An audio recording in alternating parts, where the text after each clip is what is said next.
refuge. Jésus mon refuge. Jésus mon refuge.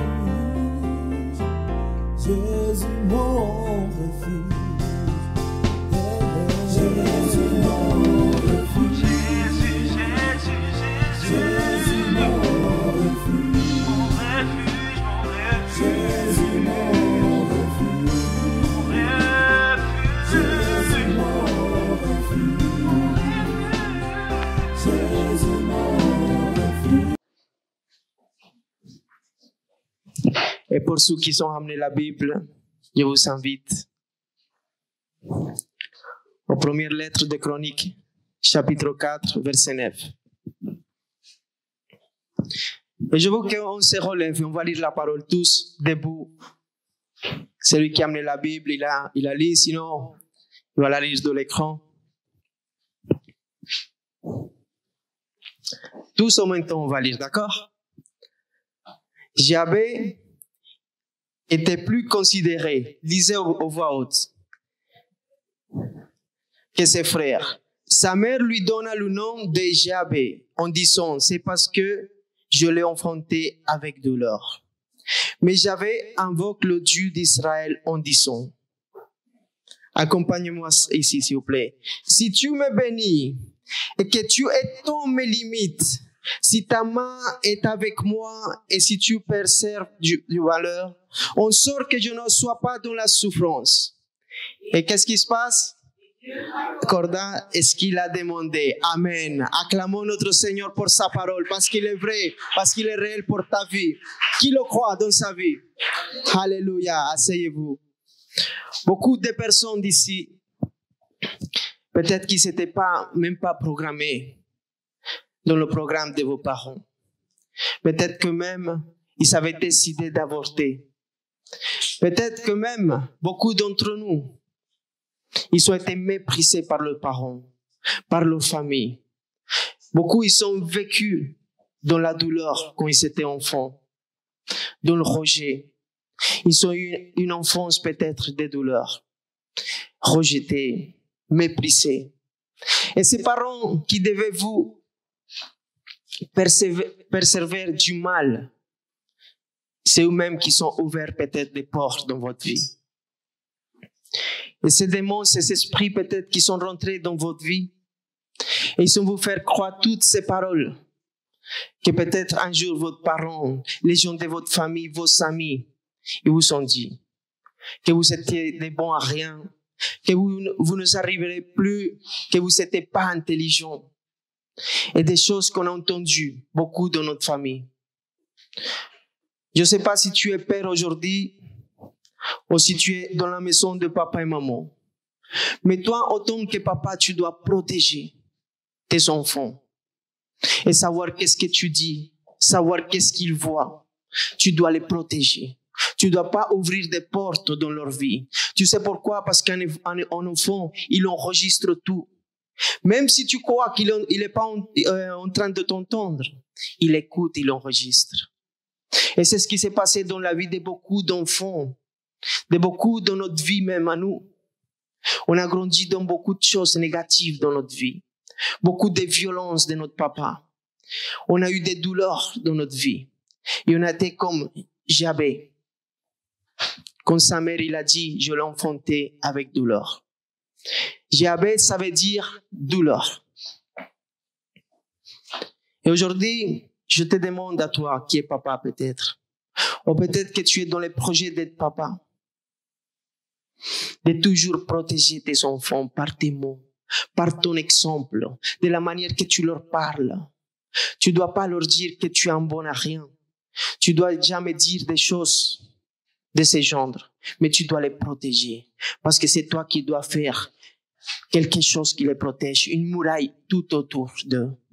Comme Jésus-Christ, comme quand on a reçu cette paternité de Dieu, comme celui qui reçoit la paternité de Dieu, maintenant il est protégé, il est entouré. Mais toi, ton devoir c'est de protéger tes enfants.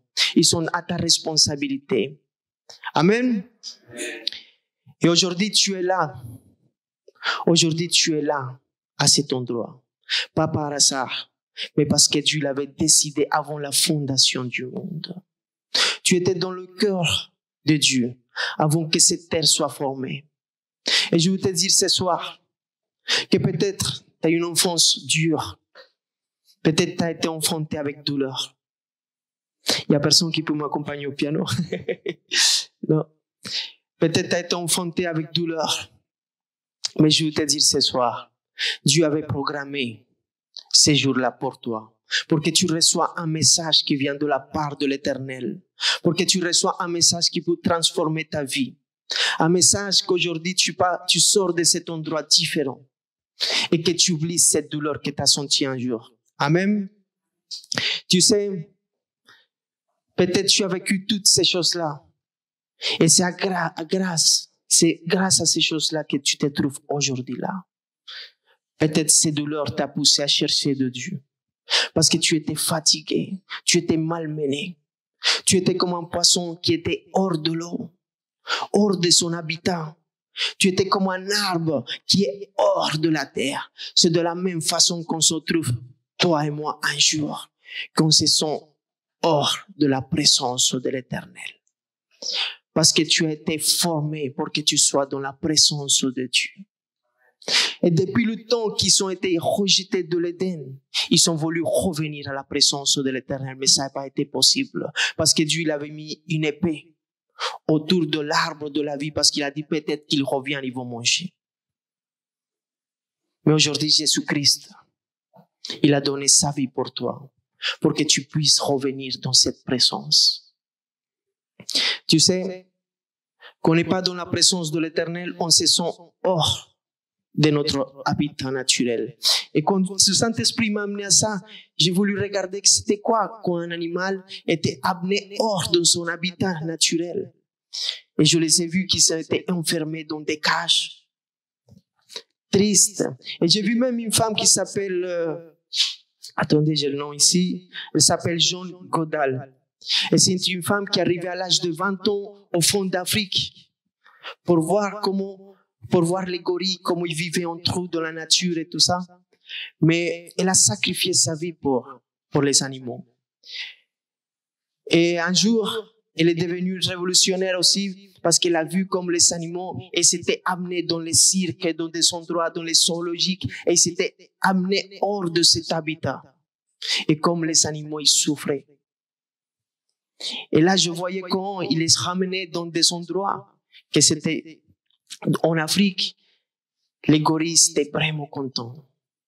Ils avaient un cœur plein de gratitude. Ils étaient contents. Et ils venaient voir cette femme, ils la prenaient. Et ils faisaient des bruits de reconnaissance. Aujourd'hui, elle a dit, comment vous êtes venus à l'église ce soir? Mais des fois, ce soir, tu viens à l'église parce que c'est samedi, c'est l'heure d'aller au culte. Mais tu ne savais pas que tu étais hors de ton habitat. Que tu étais captif, comme ces animaux, ils sont hors de la jungle, comme ils sont dans un cirque. Toi aussi, tu étais dans un cirque, tu étais une marionnette pour les démons. Ils rigolaient de ta vie, de la manière comme tu étais en dépression, dans ta tristesse, parce que tu étais loin de papa. Tu étais de la même façon que ces animaux qui sont extraits de leur habitat. Tu habitais de la même façon. Et c'est pour ça que dans ta vie, tu as eu beaucoup de douleur. Et l'ennemi t'a dit beaucoup de choses. Et je viens parler ce soir à quelqu'un qui est diabète. Quelqu'un qui a été enfanté avec douleur. Quelqu'un qui a eu un chemin dur dans sa vie. Quelqu'un qui a été rejeté, méprisé. Quelqu'un qui se sent, même physiquement, pas bien. Je viens parler à diabète. Parce que toi et moi, on était des diabètes. On était des enfants de douleur. Loin de notre habitat. Enfermés, captivés par l'ennemi. On faisait rire le monde. Et on croyait que c'était la joie. Mais on était dans un cirque. On était formaté dans un système. Mais tout ça a amené des douleurs. Parce que si même les gens du cirque rigolaient, toi tu étais triste. Parce que quand la fête finissait et les lumières s'éteignent, et tu partais chez toi après une grosse soirée. Le matin, tu te réveillais en dépression. Tu étais loin de papa. Tu étais hors de ton habitat. Je viens parler à quelqu'un qui s'appelle douleur, comme lui. Diabète, douleur. À chaque fois qu'on l'appelait, on appelait douleur. Douleur, viens ici. Douleur, viens manger. Et ça lui rappelait à lui que lui, il était même lui-même source de douleur pour les autres. Ça lui rappelait que lui, c'était simplement une douleur. Peut-être une charge pour sa famille. Peut-être sentait que sa famille voulait se débarrasser de lui. Il sentait que personne l'aimait vraiment et que c'était juste par intérêt, par sa position sociale, ou juste parce que c'était celui qui faisait rigoler les autres. Il était hors de son habitat. Mais il y a quelque chose qui m'attire l'attention à moi, de Diabète. C'est que lui, il était plus considéré que ses frères. Considéré, ça veut dire estimer. Ça veut dire apprécier. Et cette prédication de ce soir, elle s'appelle Considéré de Dieu. Parce que malgré ta douleur, malgré ton enfance, je ne sais pas par quoi tu as traversé dans ta vie, ou peut-être qu'est-ce que tu traverses aujourd'hui. Mais tu as été considéré de Dieu. Tu as été estimé de l'Éternel. Tu as été apprécié de Dieu. Tellement estimé de Dieu qu'il a donné son Fils à la croix. Tellement estimé de Dieu qu'il t'a aimé avant que tu sois formé dans le ventre de ta maman. Tu crois que c'est ta mère la première personne qui t'a vu quand tu es né? C'est pas ta maman. Parce que la parole de Dieu nous dit que lui, il nous a vus dans le ventre. Mes yeux te sont vus quand j'étais une masse informe. Dieu t'a aimé. Dieu t'a tant aimé qu'il a donné son Fils, Jésus-Christ. Je vais vous parler en Diabète ce soir. Je vais vous parler à quelqu'un qui était dans la douleur. La douleur d'un père ivrogne peut-être. La douleur d'une cause d'une violation, d'un abandon d'un père ou d'une mère, ou simplement d'un divorce et une séparation terrible. Je veux parler à quelqu'un qui s'appelle Diabète ici, douleur. À quelqu'un qui a été dans la tristesse et que peut-être quand on a éteint la lumière de sa maison, il avait peur ou elle avait peur. Parce que douleur, Diabète, elle avait tellement de craintes, tellement de peur, que comme moi un jour, je me levais dans la dépression et je ne savais pas pourquoi j'étais créé, à quoi servaient toutes ces choses-là si on devait dormir, se lever, travailler. Je veux parler à quelqu'un qui m'aime aujourd'hui, qu'il est en Christ. Ils sont la douleur. Diabète. Si ici il y a quelqu'un qui s'appelle Diabète, s'il y a quelqu'un ici qui s'appelle douleur, je veux te dire que tu es estimé de Dieu.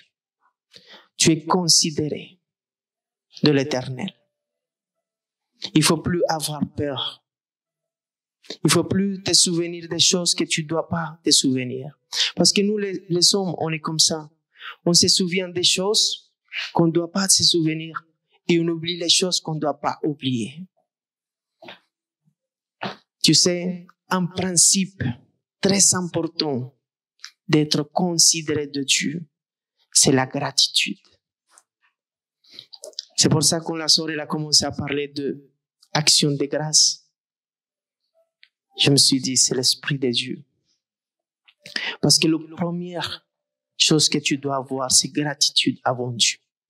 Quand il a été considéré avant que tous ses frères, ça veut dire que lui, malgré sa douleur,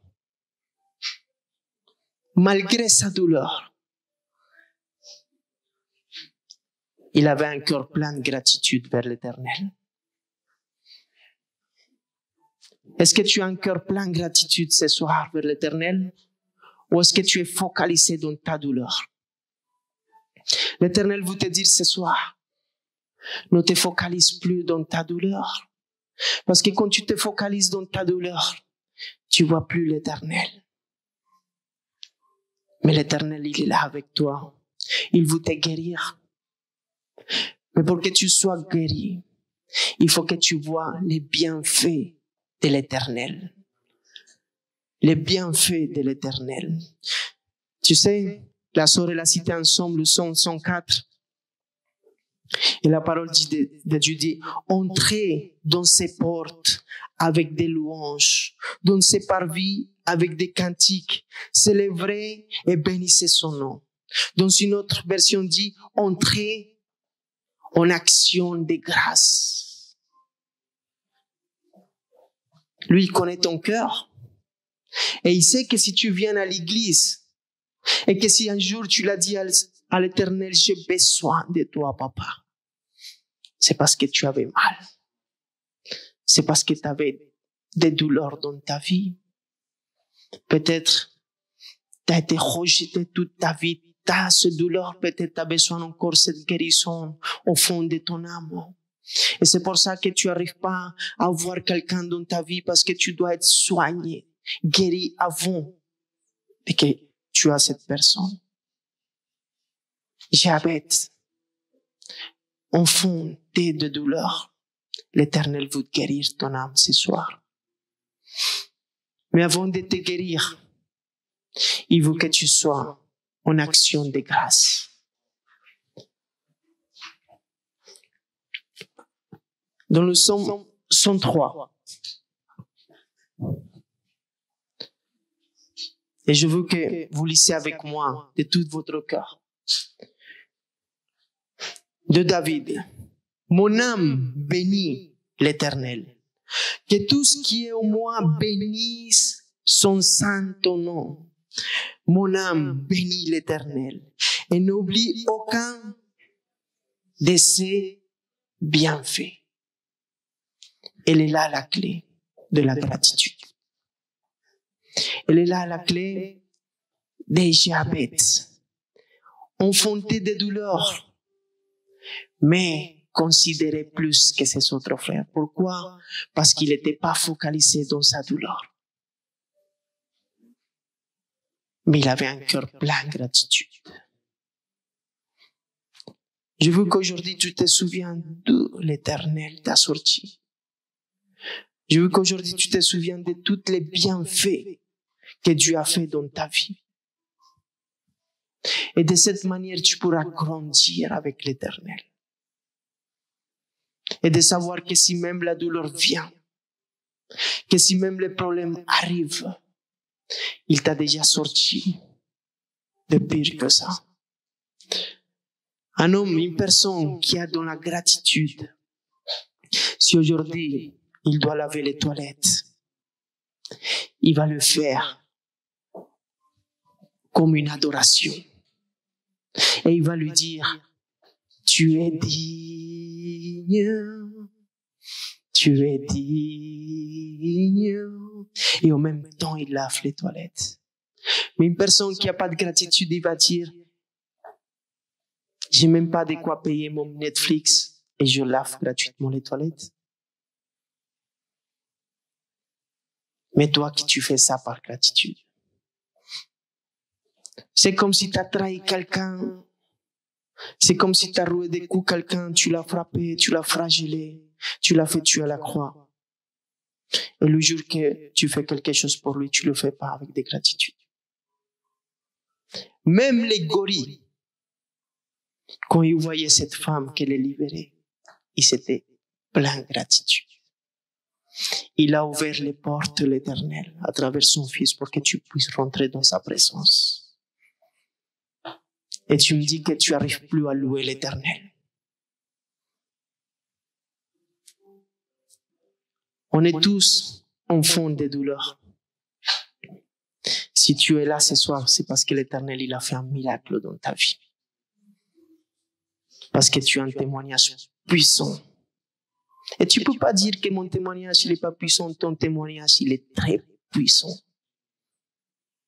Parce que personne ne pourra te changer. Personne ne pourra te transformer. Le unique qui a pu faire ce travail, c'est celui qui est mort à la croix pour toi. Au fond des douleurs, je veux te dire ce soir,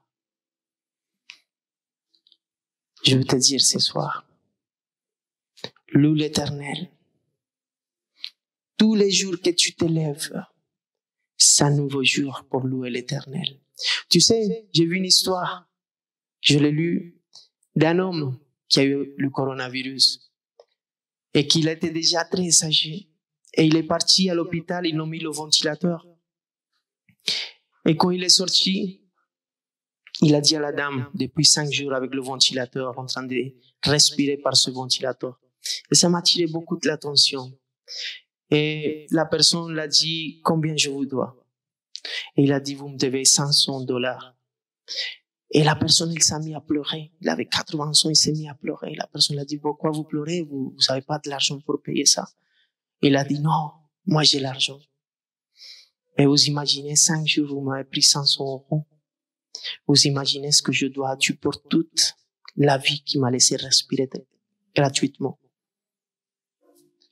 Même si aujourd'hui, tu as des douleurs et tu sens que c'est difficile, il y a une façon de que tout ça s'en va. Et c'est l'adoration à l'Éternel. C'est l'action de grâce. Et je veux que tu te lèves là où tu es.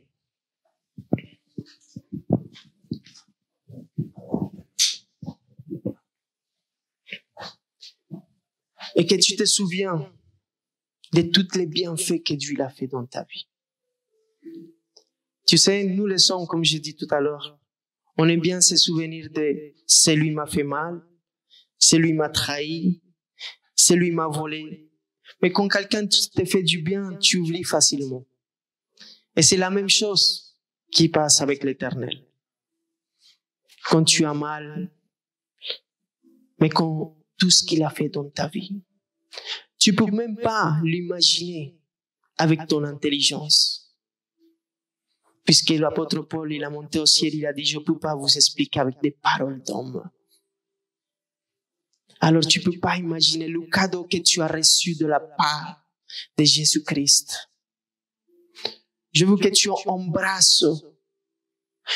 embrasses très fort ce cadeau que Jésus-Christ te donne aujourd'hui dans ta vie.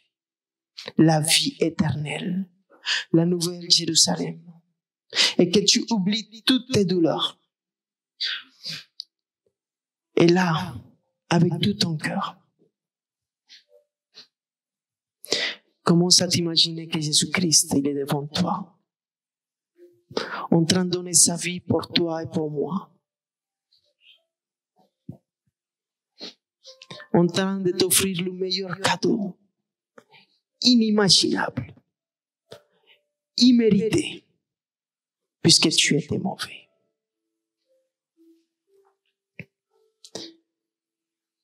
Est-ce que les bienfaits de l'Éternel ne sont pas plus grands que tout péché?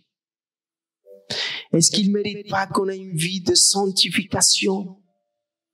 Est-ce qu'il ne mérite pas qu'on le loue avec tout notre cœur? Est-ce qu'il ne mérite pas qu'on soit là? Et que tout de ce monde passera, même les douleurs. Mais que la joie qu'il t'a donnée, c'est pour l'éternité. Que la parole de Dieu, ses promesses s'accompliront dans ta vie. Et personne pourra le changer ce qu'il a déterminé pour ta vie. L'autre fois, j'ai dit, l'unique personne qui peut s'en sortir de les mains de Jésus-Christ, c'est toi-même. Mais personne ne pourra lui arracher. Aujourd'hui, tu l'appartiens et personne ne pourra t'arracher de ses mains. L'ennemi, il n'est pas plus fort. Ton problème, il n'est pas plus fort. Tu l'appartiens à Jésus-Christ. Ton péché, il n'est pas plus fort. Il mérite une adoration de tous les jours, une vie de sanctification. Dis-le là avec tes propres mots. Parce que chacun il sait ce qu'il doit le remercier. Chacun il doit savoir d'où il l'a sorti. Chacun il doit savoir qu'est-ce qu'il a changé dans sa vie. Et je veux que tu lèves une adoration là, si tu veux parler en langue, commence à lâcher un nouveau cantique dans ta vie. Oh, roke baba yeke naraya baba baba baba ye reke baba ya shere bandara baba. Lève un cantique et dis-lui que tu te lies à sa présence ce soir, que tu veux être enchaîné à lui, que ton cœur soit rempli de son amour ce soir, et que la paix qui surpasse tout entendement te remplisse dans le nom précieux de Jésus-Christ. Il t'a aimé.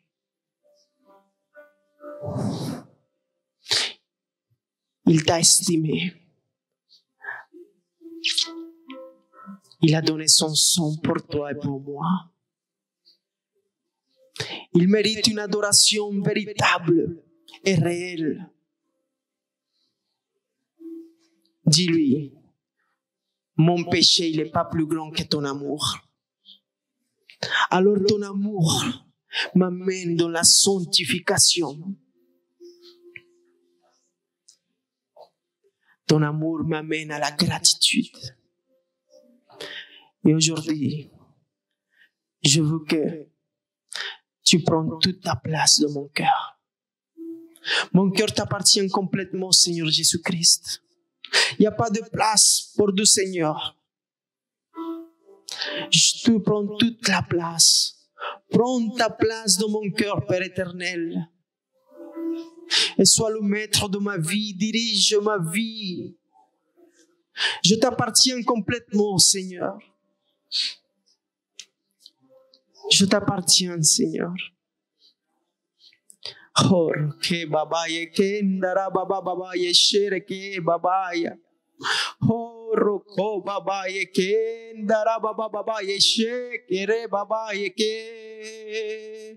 Monte en adoración. Oh, roque babaye, que ndara babaye, she babaye. Ira babaye. Tu es digne. Tu es digne. Tu es digne, Père. Nous t'aimons, Seigneur. Et là, je veux que tu l'acclames avec tout ton cœur. Et que tu lui dises, merci parce que tu as changé ma vie ce soir. Parce que je ne suis pas venu en vain, mais tu m'as transformé, tu m'as guéri à travers ton Saint-Esprit. Alléluia. J'espère que cette prédication t'a édifié. La Bible dit dans la lettre aux Romains, au chapitre 10, verset 9, que si tu reconnais publiquement que Jésus est le Seigneur et que Dieu l'a ressuscité d'entre les morts, alors tu seras sauvé. Je t'invite à faire cette prière avec moi afin de recevoir la vie éternelle. Là où tu es, tu peux fermer tes yeux et dire « Seigneur Jésus-Christ, je t'ouvre mon cœur.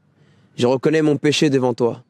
Je te remercie d'avoir porté, Seigneur, toutes mes fautes à la croix et de m'avoir offert la vie éternelle.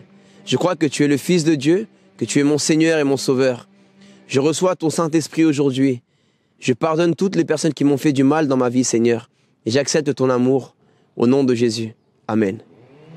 Je peux également venir le lundi et jeudi à 19h à notre église Jésus mon refuge ou bien les cultes au samedi à 18h à Paris, 76 rue Pierre Soulier, 75 020 métro Porte des Lilas.